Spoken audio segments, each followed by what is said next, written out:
Thanks to all our panelists for giving us some time this afternoon. I know everyone has a lot of questions, so I'll try to get through mine and then give the media plenty of time to talk to Mike, Coach, and Dr. Gamradt. Mike, why don't we start with you? I guess the short question, maybe probably long answer is how did we get here? How did we arrive at yesterday's decision?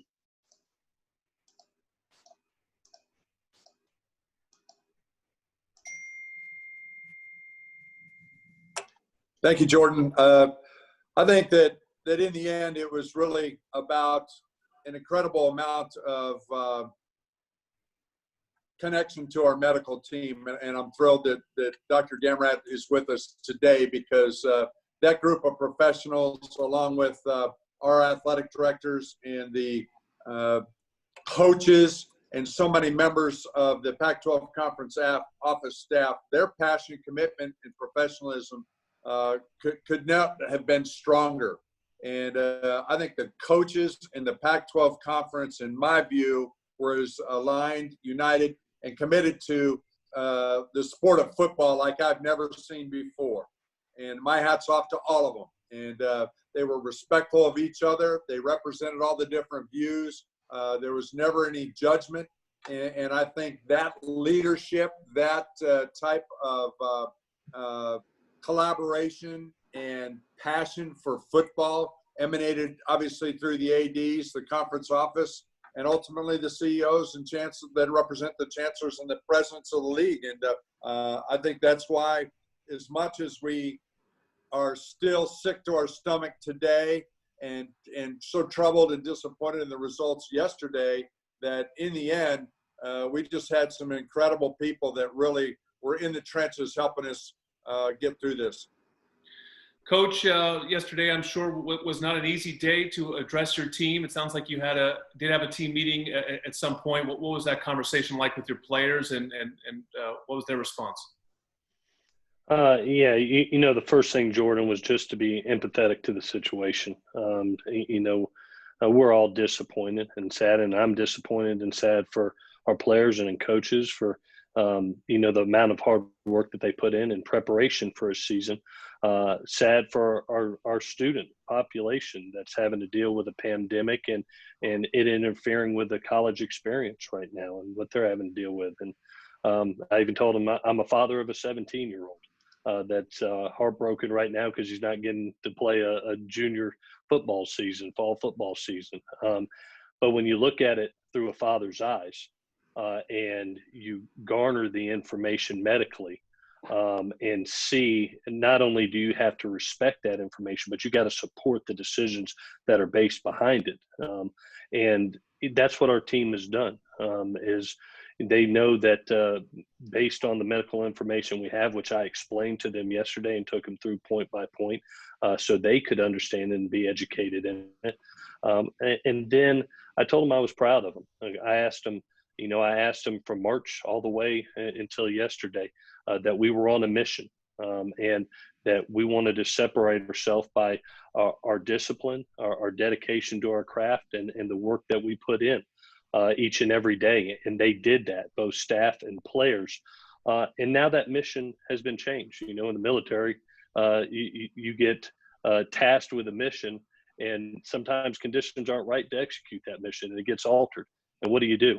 You continue to prepare, you continue to train because that mission's coming and you got to be prepared for it. And I was so proud of them. They woke up today, 6:30, and we're right back out there preparing for the next opportunity, whenever that might be. But just really empathetic to them, proud for them, understanding of people's disappointment, but also knowing that this is the right decision when you put the health and safety of student athletes first and make that your priority. Dr. Gamradt, before we get into the findings of the committee, can you just sort of explain the Pac-12 Medical Advisory Committee, their role in this process, and what your role was within that? Yeah, so I'm part of the Pac-12 Student Health and Wellbeing Initiative Board, basically a representative from each school that we meet at least quarterly every year talking about the health and well-being of our athletes, be it orthopedic injuries, mental health, medical and general medical issues with our athletes. Since March, since the epidemic, we've met twice weekly about COVID. And I never thought I would become an expert about a virus, but I feel like with all the discussions that we have, I've become one. And we not only had our 12 board members, but we had a group of epidemiologists, infectious disease experts from across the conference, cardiologists from across the conference, and we all came together as a group to study this illness. And so our plan, and we had a great plan that we came up with over the spring and summer, was based on the cornerstone of weekly testing. So every athlete gets tested every week. Anyone who becomes symptomatic gets tested. And then anyone who has a close contact, if someone becomes positive, gets tested. Well, that was based on two assumptions. So the first assumption, number one, would be that we would be dealing with a decreasing caseload here in the Pac-12 footprint. And then assumption number two was that COVID-19 is a relatively benign illness for our student athletes. And so the three things that sort of changed, first, number one, the caseload became higher in the Pac-12 footprint, particularly in Los Angeles and in Arizona, making our testing plan for weekly testing perhaps not as robust as what we thought. And then the second thing is that perhaps the COVID may not be as benign for these student athletes as we initially thought, and the uncertainty around that kind of changed the opinion of the board over the last few weeks. Going back to you, Mike, you said in your statement yesterday that you thought talking to the spring athletes and the winter athletes who are in their postseason competition was going to be the most painful day of your career, and now you had to double down on that just yesterday. So why don't you take us through your day, your interaction with student athletes, and having to address them and lead them into where all their programs are going. Well, again, I think that when you think of our coaches and our staff and our student athletes, everybody that touches their experience here at USC, they're all critical. So our day really broke down to thinking, okay, we started out with an early morning meeting, trying to ascertain exactly where we were in preparation of the CEO call at 11. And then obviously that call and the input from our medical professionals. But before that, we spent a lot of time trying to prepare to make sure we have all of our information ready to go to our student athletes, a video of the results that would be ready for them, a message to our staff, a message to our coaches, text, emails, as I mentioned, a personal video. I just felt like all of our constituents deserved that. And we wanted to make sure that they knew how much they meant to us and how this process was going to unfold. And then obviously communicating with the conference office on the timing of their piece and how that changed. And then having the basketball element really become a surprise.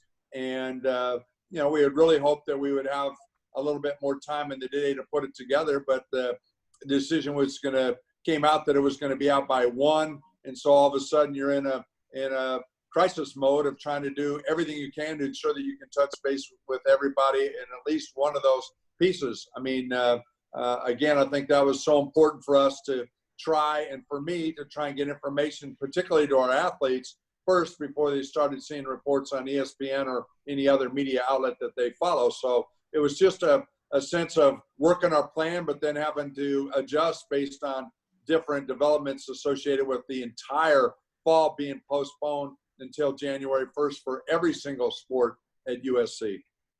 Yeah, Coach, as Mike mentions, it's obviously not just football, so you have some company here with some of your fellow coaches. But how do you plan to move forward? What does the next 4 or 5 months look like for your program?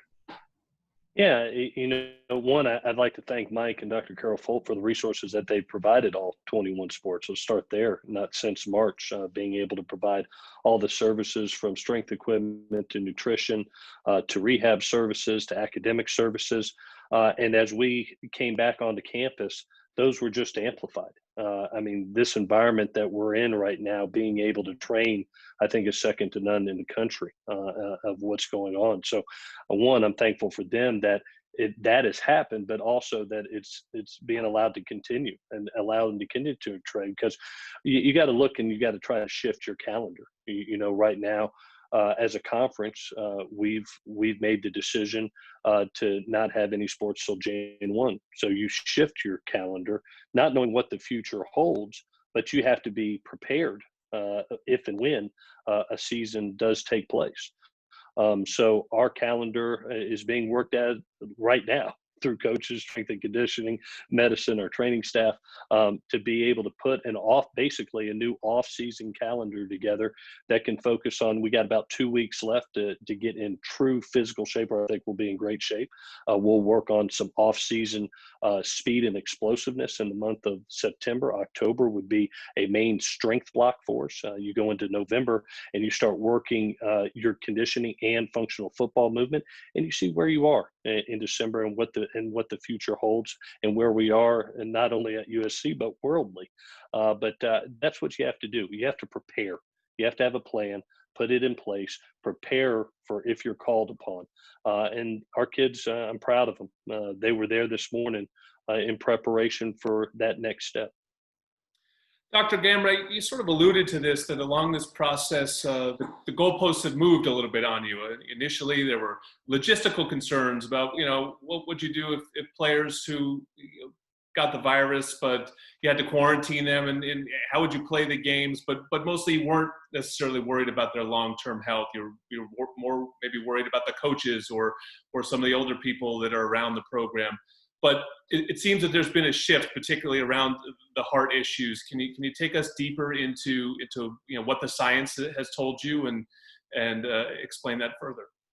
Well, the problem with this virus is that it's a very new thing, and every week we learn more about it, and everything points to this being a benign illness in the young people, in the collegiate age group, especially in the elite athletes. But it doesn't have to be. There have been some cases that have cropped up around the country of athletes who've had COVID and recovered, who have been noted to have myocarditis. Myocarditis is an inflammation of the heart muscle that can come after a flu illness or after a cold illness. We don't really know the mechanism by which COVID-19 provokes it, but that can place the heart at risk in the future. And so there have been some cases that have cropped up in the Big Ten and the Big 12, Major League Baseball. There's a case at Indiana, and you start hearing about these cases, and that gives me a little bit of pause, because what I want to be able to give is a guarantee to those parents that are sending their young men for us to take care of, that, hey, what we're doing is safe for you. And so we've had some COVID positive patients. Every week we release our COVID results to the media, and all of our athletes that have tested positive have received an echocardiogram, an EKG, and a lab test that tests for myocarditis, and they've all been negative. And in addition, we're probably one of the only schools in the country that requires a cardiology clearance prior to any participation for every single sport. And so we really take this very seriously at USC. But right now, the myocarditis issue, I can't give you more information than that. It's very new. It's every week we'll learn more about it. And I know we'll know more in January about how to keep these athletes safe than we do today. Well, Mike, what does the next 4 to 5 months look like for the athletic department, and certainly in some sort of preparation for what hopefully will be a busy spring? Well, I just spent time today with our staff. We also have a webinar tonight with our student athletes and our parents, which gives you an idea of our commitment to communicating with every constituent, but no one's more important than our athletes. and trying to ensure that they understand our commitment to where we're going. But it's about continuing to grow and build and do everything we can to be prepared for January 1st and be prepared across 21 sports, which is a heavy lift. And I talked to our staff this afternoon about the importance of everything we can do to support our student athletes academically, physically, mentally, and prepare them to get through this major shift in their life. I think Clay talked about it well. I mean, this is a completely different experience than they're used to or what they expected. But again, we have incredible doctors and staff and mental health experts and trainers and facilities people and our coaches that are deeply committed to these young men and women. So I know it sounds optimistic, but I really believe we're going to come out of this stronger. And in a lot of ways, I just believe that the adversity and the collaboration and the teamwork that is being put together is going to allow us to solidify our student athlete commitment and the ability long-term for us to grow. And I really believe that our commitment to our student athletes is going to shine in the recruiting process. And I'm looking forward to continue to engage our donors and so many other people that are critical to helping our enterprise grow. Last one for me, Coach, and then I'll open it up to the media. If the doctors do give the green light come January 1, how viable do you think a spring football season is? I still think, Jordan, there's a lot of questions out there and I don't have all the answers, but, the things that are going to come up are, where are we in the world? Where are we with the infection rate? Where are we with testing and being able to shift more to an NFL model of being able to do multiple tests, if not tests every day to ensure safety? Where are we with the study of the heart and the damage that this virus has done to it? How long is the season? And when does that season end? And is that enough time between not only that season and the fall? This is a fast and violent sport that we play. The one thing that I am thankful for and I'm appreciative of is that I'm in a conference that listens, respects, and supports the decisions that come down from our medical advisory committee and a group of presidents and universities that put the health and safety of the student and athlete first. So as a coach, you prepare your team for the opportunity if that comes about. But also we're going to have to see where we are come Jan 1 and if it's a viable option and where are we with this in the world. Go ahead, Tim.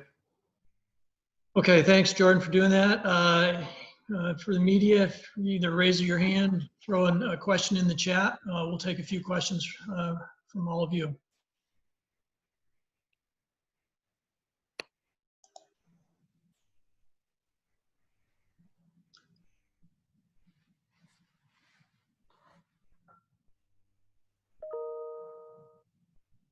Let me close and get a few of these for you here. Ryan Karchi, let me unmute you. Okay, go ahead. Hey guys, thanks for doing this. Questions for Seth. I know Clay just touched a little bit on any sort of health and safety concerns that come along with the spring season. From your perspective, what are the biggest concerns as to delaying the season and potentially doing it in the spring, whether it be the virus or even just physically, whether players are able to do potentially 2 seasons in a calendar year? Well, as an orthopedic surgeon, that gives me a little bit of pause to play 2 football seasons in a calendar year. But it doesn't mean that it can't be done. But that's going to be a decision that will be made in conjunction with our players, in conjunction with Coach Helton, the athletic departments, and across the conferences that have postponed the season. And so I think it'll be a global reckoning, if you will, if it makes sense to play in the spring. I think it's too soon to start talking about, since what happened yesterday is so fresh. And Clay, if I could follow up really quickly, there's been a lot of speculation about if there was a spring season, if players would opt out, especially ones that could potentially join the draft. Is that something you're preparing for, just looking ahead to the spring? We actually discussed it last night, Ryan.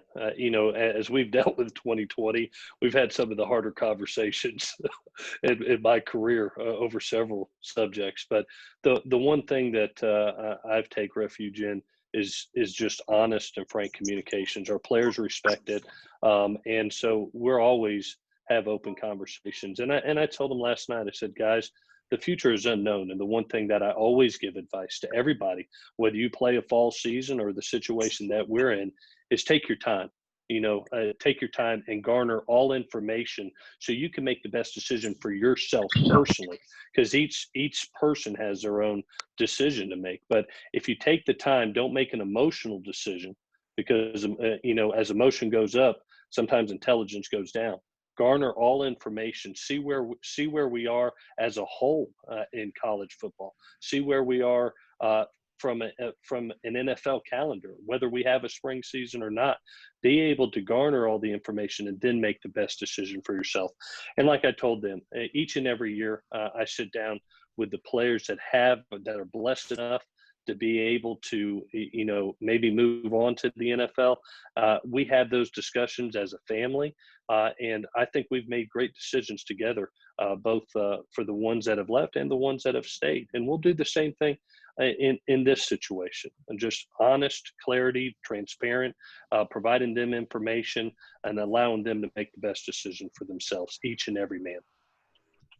Ryan Young, you're unmuted. You're next. Yep. Mike, building off the comments from Clay and Seth, and thank you guys for your time in doing this.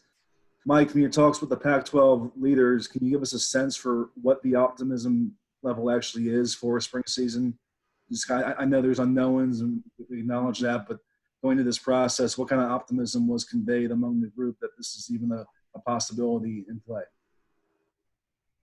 Well, I think the most positive thing that came out of yesterday is certainty.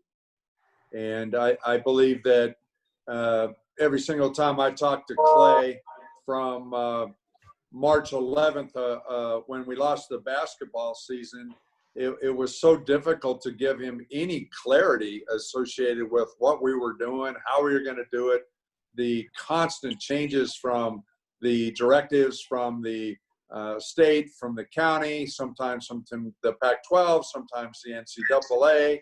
It just was so troubling to not be able to give him really the exact plan and what was permissible, and different changes from the medical group, new information on testing, new information on all those different pieces was really frustrating for everybody, to include myself. And I think the best thing that came out was clarity, rather than continuing to say, hey, we might play in October, we might play in November. Now it's like, hey, we know that if it can happen on January 1st, then that's when we're going to be able to put it together. So until we learn more that we don't have optimism, we believe in hope. And I know that Clay and his coaches believe in giving our players hope. And I'm a firm believer that until we have additional information, there's no reason for us not to be optimistic.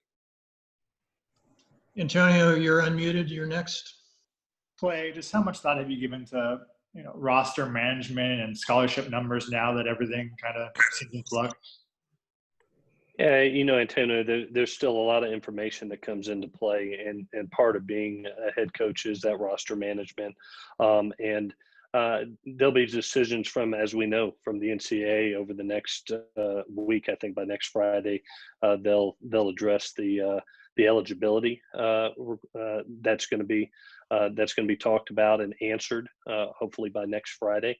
And then you have decisions, of each man, whether they will return or not, and that's their decision. I would love to have everybody be a part of this family and go help us win the championship, but some of them may have NFL aspirations. Some of them will maybe graduated and want to move on, but we're going to work through each man and support each man in his decision.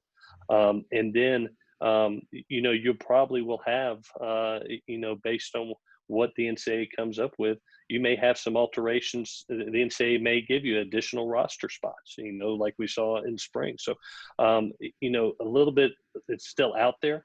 I still see us being able to sign a full allotment this year based on our numbers, and we'll take it day by day. But my main priority right now is our football team, making sure that they're healthy, both mentally and physically, making sure that I address their concerns and questions about the future, and help them guide them through. What's been probably very unusual circumstances for any student athlete ever.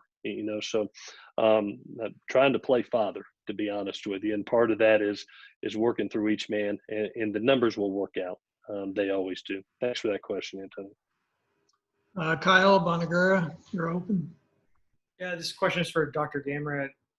We've seen other medical advisory groups come to a different conclusion than the one you guys settled on. And I'm just curious what you feel like the factors were that those groups might have looked at to ultimately, end up going in a different direction. Well, I think part of it is we have a lot of COVID in the Pac-12 footprint. And so it makes it pretty challenging to test enough, because logistically it makes it hard to test an entire traveling party of 200 people every single day to make it happen. And there's no bubble situation that you can do in college football. And so I think that though the other conferences, and I wish them well, I hope that the cardiac issue turns out to be overblown, but we don't know that information, and that uncertainty is what causes us to give pause. Meaning that if this cardiac issue turns out to be a big issue for kids who've had COVID, then this will prove to be a very, very good decision, and our athletes' health and well-being is first and foremost in our minds in this decision. Adam Grossbard. Yeah, thank you guys for doing this today. Mike, today Utah projected $50 to $60 million in losses because of the postponement to the spring. Have you any gauge of just what type of impact there will be financially at USC? I think that range is pretty accurate. Obviously at USC, the football enterprise represents 80 to 85% of our revenue, and obviously the donations that are tied to that are factored into that as well. So, but back to the January 1st piece, if by then, what our doctors are telling us and what some of the projections are, as Dr. Gamradt has talked about, who knows? We may be able to be in a different environment and be able to potentially have fans in the stands. So obviously that's why we're going to continue to support our student athletes and do everything we can to be prepared to manage the changes that are going to be coming down the road. And I believe it's 142 days until January 1st. Sam Arslanian. Yeah, Mike, one other question with this is having all those sports overlapping in the spring, the fact that there's so many sports that share fields. What are the logistics of having 21 sports all at once starting up, early January or around February? Well, obviously it's significant. I mean, for those of you that have been in our training rooms, and imagine Dr. Gamradt and John Broadhead and those trainers trying to manage 21 sports between that facility and obviously the one over in the basketball arena. So, I mean, you start thinking about time of practice field space. You start thinking of how you're feeding them all, and all within social distancing and all the protocols that are put in place and all the testing. And, I think that, the Galen Center has some wonderful amenities that can help take some of the pressure off, but not all of it. And then you start thinking of all the student athletes associated with the support academically and their tutors and all the different elements associated with that, rehab. I mean, I'm looking at Dr. Gamradt right now on the screen. I'm thinking, okay, how in the heck is he going to manage all those athletes coming in for rehab and pre-practice treatment, post? I mean, it's going to be a big challenge. And when I was with the staff this afternoon, I expressed to our coaches and the entire staff that it's going to take some patience, it's going to take some creativity. It's obviously going to involve some early morning practices, some at night, and everything in between, and trying to figure out again how we do all of that while maintaining our commitment to social distancing. And I think that's why the athletes that were with us were so inspiring to us. And I really have to give Clay and his staff for the masterful job they did, because our testing results speak for themselves. And the way that the training staff and the coaching staff and the strength and conditioning staff managed the commitment to those protocols with masks and social distancing was impressive. And I think that's something we can take great pride in. And I know that our campus has taken a very serious approach to all those different commitments to masks and social distancing and testing, with the campus having some parts opening here soon. And so I think that's critical, but it is going to be a Herculean task for us. We're going to do a couple more questions for this group, then we'll bring the players. Kurt Sandoval. Thanks, Tim. Hey, I appreciate everybody involved in this. Clay, I have great respect for what you said. You kind of putting on the father cap. It's such a polarizing topic. My kind of two-part question is, A, do you find yourself talking to parents to say, no, it really isn't safe, or are you getting some pushback? And B, are you concerned that if some of the other major conferences do play, that all of a sudden you're going to have kids wanting to transfer? Well, I've always taken the approach. I know I've said this many times. I've got 3 children by birth. I have 110 adopted sons, and that's the way I look at it, through a father's eyes. And I must respect and I must support medical professionals that are a lot smarter than me when they say it's not the right time. I mean, when you look at 9 of the 12 Pac-12 cities right now, their infection rate, 5 are uncontrollable rates and 4 are excessively dangerous rates, as described. And you look at the ability to be able to get testing for everybody across the board on multiple levels across all 12 schools where they can test daily, as well as learning this more about the heart defect that could come from this. We're not in a situation right now where that's an option. When you look at it through those eyes, and you look at it through a father's eyes, I told our team, obviously everybody on this call knows I'm a Christian. And I literally talked to our team last night about the book of James, when it says, there's going to be trials and tribulations in our life. God is going to give us that. But consider it joy, because it's going to make you steadfast and it's going to make you the most complete version of yourself. And we're going to come out of this stronger as a team and more resilient as a team. And the individuals that are here, these players, it's going to make them stronger for the rest of their life, that to be able to have to deal with adversity like this and fight our way through it together, and I look forward. I'm so appreciative to Mike. I mean, his immediate reaction was, hey, we got to get all our parents on a webinar, and we're doing that tonight. Communication is key in this, and being able to answer questions, whether it's media, whether it's parents, whether it's players, having open, honest conversations. That's what family does, and that's what we're doing. And I'm very appreciative that Mike has given us those platforms to do that. Molly Knight, you had a question from earlier? Yeah, this question is for Coach and also for Mike. You guys obviously have talked about how hard this is mentally and emotionally for these guys, these kids who have worked so hard to get ready for this season. I'm just wondering, what are you guys doing to address the mental health aspect of how difficult this pandemic has been for them? Yeah, I don't mind starting off, Mike.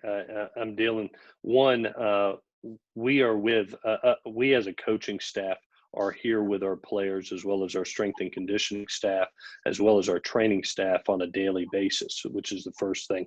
Being able to be out there with them on the field on a daily basis, and being able to be able to have conversations with them and listen to their questions. You know, one of the biggest things for young people 18 to 21 years old is the unknown and the anxiety and the anxiousness that comes with that. You know, so to be able to have those individual conversations, I've always thought the greatest gift you can give somebody is your time, and we're giving them their time. But we also, I'm thankful, extremely thankful, that we are here at USC and have mental health experts that are specifically for our athletic program. Robin Schofield and her department has not only helped us through situations like these, but the entire year of 2020 and every year that I've been here for the last 10 years, that resource has been immense for our student athletes over my entire decade here at USC. So one, we do have the resources, we do offer them, but also, you know, we're leaning on each other right now, coaches and players, and we're there for them. So I hope that answers your question. Moreover, I think that having a nationally recognized mental health program and the fact that we're bolstering that staff even further, along with a commitment from Clay and all of our coaches to figure out a way to provide new models for our athletes to work out, how we feed them, different activities for them to engage in while they're here on campus will all be a part of that solution. So we will be throwing ideas to our athletes, asking them for feedback and recommendations, and everybody that can come up with it. Because I'm a big believer, as Clay says, with the number of kids that he's got by birth, and also his additional 110, is you're only as happy as your unhappiest child. So if we have an unhappy student athlete, we're not going to rest easy. So we're going to do everything we can to ensure that our student athletes feel good about what we're doing. So we'll continue with our weekly wellness checks with every single student athlete, and that's what we've done since the outbreak started, and we'll continue with that. As I said, we do not want any student athlete having any additional pressures or challenges that they really don't need to have. We'll take one question out of the chat from Alicia D'Artola for Clay. How much of a worry are transfers, and do you know if the Pac-12 is taking steps to address that issue? You know, right now, I don't feel that being an issue. We'll deal with it if it comes up. I'll be honest with you, this is a really tight-knit group. It's really a brotherhood and a family, and I think that's what's disappointing and sad to us, because we know that not only were we a very good team walking into this fall season, but a team that was bonded really well, and you know, we have to stay strong together. Could there be adversity with gentlemen making some decisions, whether it's NFL or considering other places? Yeah, there might be, and we'll handle each one individually. But all I can tell you is that team showed up this morning with the best attitude I have ever seen, and I was the most proud head coach and father you could possibly imagine this morning to watch them work. So I'm not feeling it right now, but it's become part of college football. It really has. Is everybody trying to find their right situation for them? And we've dealt with each one individually, and we'll continue to do that. But I don't feel that personally right now. You know, we have more questions for this group, but in interest of time, and the players have been on for a few minutes waiting, we're going to thank Mike and Clay and Dr. Gamradt and bring Jordan back on. We have Kedon, Slovis, and Talanoa, Hufanga.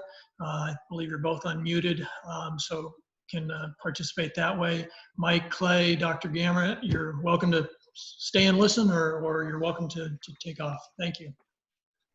Jordan? Thank you, guys. Everybody stay healthy and safe. Thanks, Coach. Thanks. Appreciate it, Coach. All right, guys. Appreciate Kedon and Talanoa joining us. Certainly tough times for these guys, and we feel for them. and all the uncertainty that they've gone through. So, Kedon, can I just start with you? Just sort of give me gut reaction, man. What was your gut reaction yesterday on hearing the news?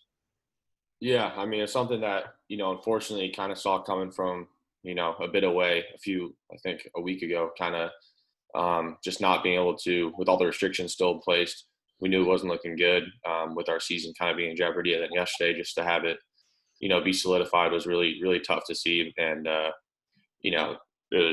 it was kind of weird being at lifting after the news broke on Tuesday. But, today, really proud of our guys and our team just coming into work and, just trying to control what we can control. And, it does no good kind of looking back and, feeling sorry for ourselves. We got goals and aspirations for where we want to be as a team. So we gotta work to achieve those and do our best to be ready whenever the next opportunity to play football is. Talanoa, what was your initial reaction? Definitely, it kind of took us, and put us in a state of, hurt, as the players. We love the game and we love to play. And I think Kedon said it best, you can control what you can control. So at the end of the day, I was just proud of our guys as well as a safety unit, showing up this morning and doing our best just to get our strength training in and our conditioning in and trying to ultimately do our best to keep our goals in sight. So. Kedon, I mean, as best as you can, give us sort of the reaction of your teammates as sort of the whole. I mean, the guys that have been together all summer and have been working towards a goal, and the goal sort of got kicked down the road a little bit.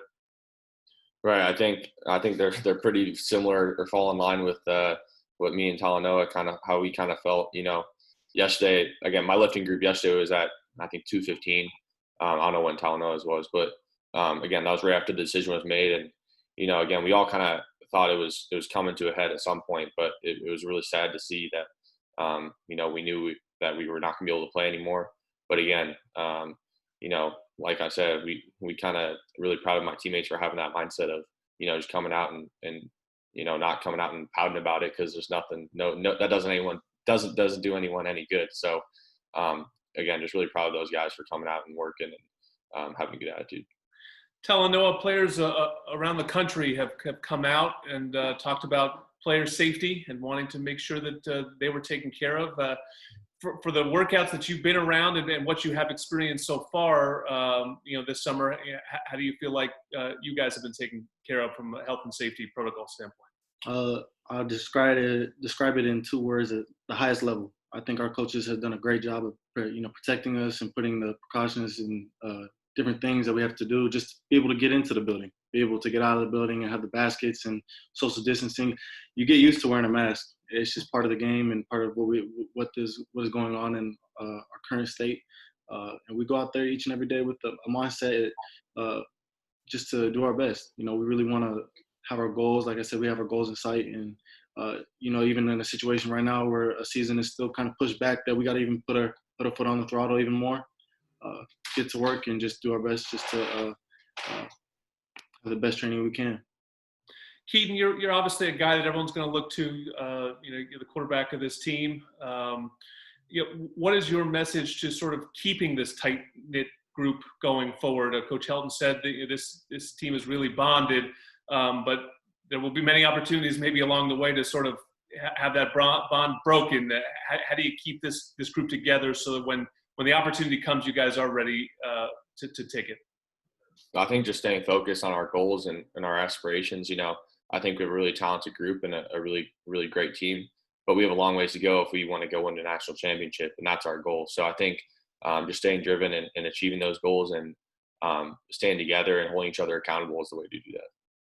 Yeah, Talanoa, I think that's a great word that Kedon used, accountable. And I feel like whenever you're able to really come back, this sort of all comes down to accountability to your teammates, because if you don't keep yourself safe, ultimately you're going to harm others and maybe the greater goal. What's that conversation been like in the locker room? Obviously the COVID tests that have been released, the numbers have been really good. It seems like you guys are doing a great job. So what's that message and conversation been like? It's been a big part of what we do, and accountability. And he said it great. Accountable is what we preach, especially in the DB core.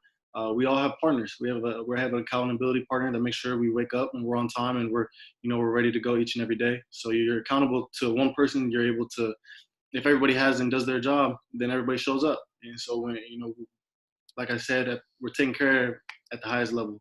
So at the end of the day, I feel very comfortable and our teammates feel very comfortable doing what we do best on the field. Last one, Kedon, I want to give to you before we open it up to the media. And that's just, a reminder, you guys are students and you're going to begin classes here again. What have the challenges been like trying to be an online student? I know my 6-year-old is struggling with it. I'm sure it's not easy for you guys either, and that relationship with SAS and everyone trying to help you there, because going through the academic side is going to be just as big a challenge. Yeah, I don't think anyone likes sitting in front of a computer for multiple hours at a time, but hats off to our professors and all our tutors and SAS staff members for just supporting us in all facets of our education. Again, it's a little bit of an adjustment, but they're doing everything they can to accommodate us, and I'm really thankful for that. Tim, go ahead. Okay, same thing here for the media. Just raise your hand or throw something in the chat. We'll try to get to as many as we can. Be a minute. Sam Arslanian. Yeah. So Talanoa, obviously this is kind of was going to be a really big year for you to improve your draft stock. If you chose to go to the NFL after this year, what is your kind of reaction to how you're going to prepare for going to that next level now? That's a tough question for me to answer right now, because I'm really big in living in the moment. I'm living in the present, and doing what coaches are providing us with, just being able to train. So that's a discussion down the road with our coaches and our family, and my family as well. But like I said, I would like to say that for a different time and focus on the present, and hopefully at the end of the time, just get ready for our season. Kurt Sandoval, let me go ahead. Hey guys, if you could just both give me your thoughts on, obviously you were supposed to open against Alabama this year.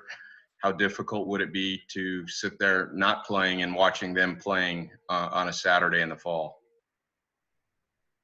I mean, it would be tough. Obviously, you want to be out there, but if they end up having their season, we wish them nothing but the best. Just like us, they're college athletes, and I think we want all of them to succeed. And again, I kind of might envy them a little bit being out there, but we wish nothing but the best for those other conferences and those student athletes playing there. I think you said it great. We love football. This is why we're here, and it's what we do. And ultimately, just being able to watch football and even learn, even from a different perspective, I think is just as good. So we wish them nothing but the best of luck. But at the end of the day, if we can learn from them too, and see how things are going, hopefully we can make a decision how things proceed from there. Thank you. Thank you. Benjamin Gottlieb, you're open. Yes, thank you. Thank you so much to you guys for doing this today. I'm really curious what the conversations have been like amongst the players. I mean, what have you guys been saying to each other? How have you guys been getting through this as a group? What have you guys been talking about? Ultimately, we just, I guess, group chats, a lot of us, can't really do a lot of hanging out, going to somebody else's apartment, playing video games, a lot of the social distancing. Our coaches preach it. And at the end of the day, we're trying to do our best just to keep each and every one of us safe. Learning through meetings and whatnot, we're trying to do our best. It's a tough time, no doubt. And our players handling it well. Like I said, people are showing up and doing their best in the training, and ultimately we're just trying to move and improve towards our goals, as Kedon said. And at the end of the day, that's just what we're trying to accomplish. And just to add on to that, I think the most difficult thing about this entire process and this entire, the regulations we have to deal with is we don't see the entire team. We don't go in the locker room. We don't have those same interactions that we're not used to. So communication is definitely a lot more difficult. It's a lot more limited. But again, you have to make the most of that. Your lifting group's probably a small fraction of what it usually is. You're only seeing a quarter of the team that you're used to. So again, it really gives you a new kind of appreciation for being around those guys all the time. And, I'm just kind of waiting for that opportunity to get back in the locker room with everyone. Mark Helton. Hey, thanks, Tim. Thanks, guys, for doing this. real quick question for both of you. Your immediate thoughts on the potentially playing 2 seasons in 1 calendar year? You know, how I thought I had that question asked me today. It's a great question. It's on a lot of uncertainty and what's going on and what is going to happen. But how I saw it is how I see it is a lot like spring ball. You know, you go through, and spring ball is no joke when we're around with Coach Helton. He's going to make sure we're taking care of those 15 practices are going to be 15 practices. And we're going to make sure that's like 15 games when you think about it. And ultimately, we're trying to do our best just to get ready for a season. But 2 seasons in a year is definitely going to be tough on our body. But I haven't seen nothing that we haven't done. I think Coach has put us in a great position just to gain experience from that in the past, and hopefully we can move forward and maybe use those tactics just to continue to keep on playing. Ryan and Karchi? Guys, I know you talked about how safe you guys have felt on campus, but even before you got to campus, did either of you ever have any sort of brush with the virus? Anyone you knew, or just generally had to deal with the consequences of what it had wrought?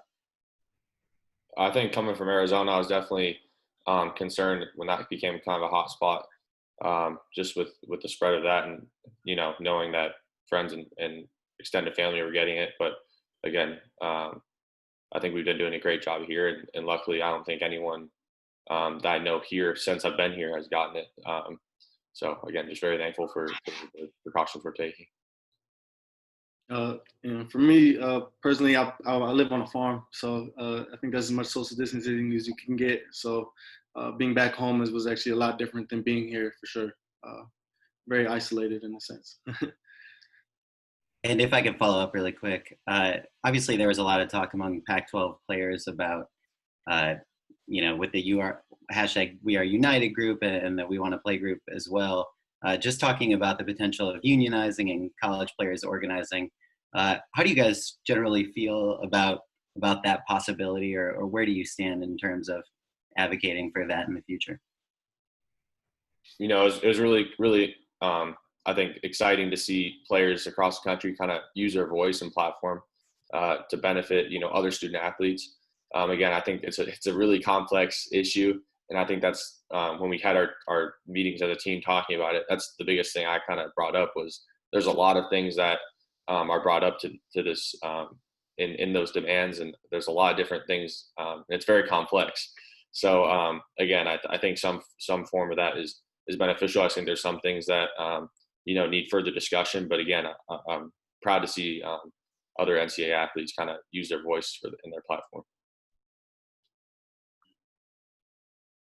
Okay, we had promised the players we'd let them go by 4 o'clock. I'm going to give you 3 extra minutes to save. Thank you guys both for participating. Did a great job.